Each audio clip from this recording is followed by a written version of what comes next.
The verdict, guilty, but the masses far from satisfied. It wasn't long before celebration over Chauvin's fate once more turned into anger. We don't want you here. We don't want you here. We don't want your f***ing taquerias. Owned by f***ing white men. Progressives are paying a lot of lip service. It's not justice. And I'll explain to you why it's not justice. It's not justice because justice is George Floyd going home tonight to be with his family.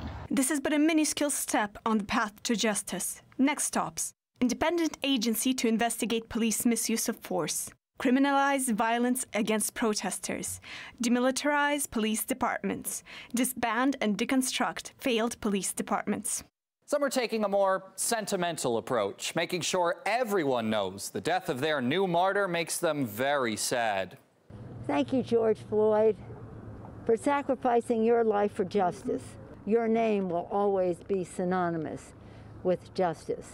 I also spoke to Gianna, George's young daughter, again. Daddy changed the world. I told her this afternoon, Daddy did change the world. Since the campaign trail, Biden has spoken with the victims' family multiple times, assuring them that his administration was on the side of justice. He even appeared to border on justifying the pressure that activists and vandals were putting on the court process.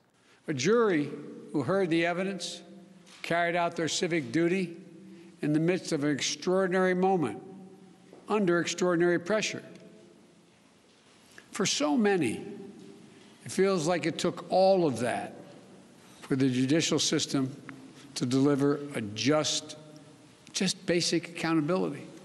Naturally, the Biden administration's pandering to anti-police protesters has radicalized the Republican Party in the opposite direction. So much so that it's now legal for drivers to run over road-blocking protesters in the red state of Florida. We saw really unprecedented disorder and rioting throughout the summer of 2020.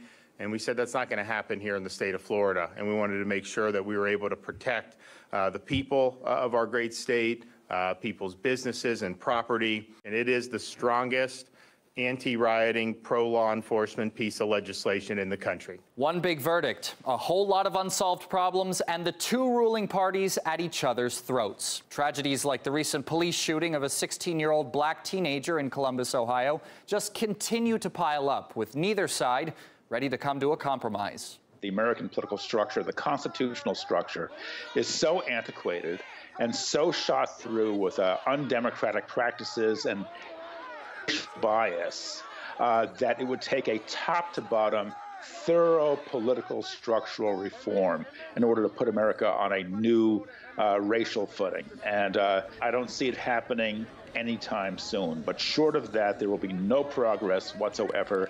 I am absolutely convinced.